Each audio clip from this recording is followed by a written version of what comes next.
Himalayan नदी तंत्र का जो दूसरा महत्वपूर्ण तंत्र है वो है गंगा नदी तंत्र।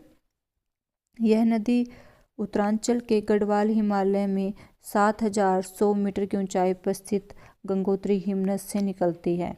इसका नाम गंगा तब पड़ता है जब दो नदियां अलकनंदा तथा भागीरथी देवप्रयाग में आकर मिलती है, तब इसे गंगा कहते हैं।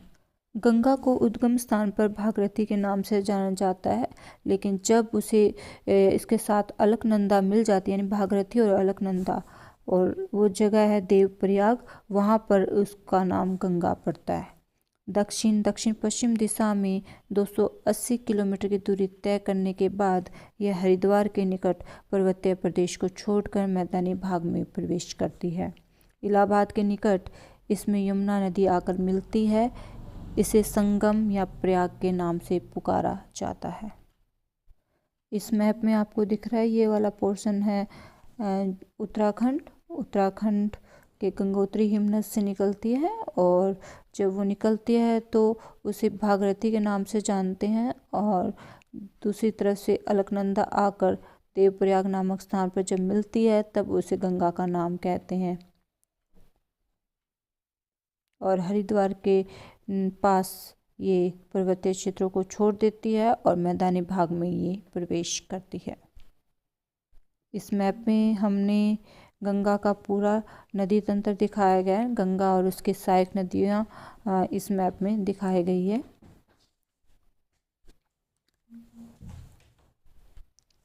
इसके दाहिने किनारे पर रामगंगा, गोमती, घाघरा, गंडक, कोसी एवं महानंदा इसके साथ आकर मिलती है। फरक्का के बाद गंगा की मुख्य धारा पूर्व एवं दक्षिण पूर्व की ओर होते हुए बांग्लादेश में प्रवेश करती है। यहाँ इसे पद्मा के नाम से पुकारा जाता है। यहाँ से यह नदी कई धाराओं में बंटकर डेल्टे का निर्माण करती है और बंगाल की खाड़ी में जा गिरती है। भागीरथी हुगली क्षेत्र में प्रायद्वीपीय पठार से आने वाली कई छोटी छोटी नदियाँ इससे आकर मिलती हैं।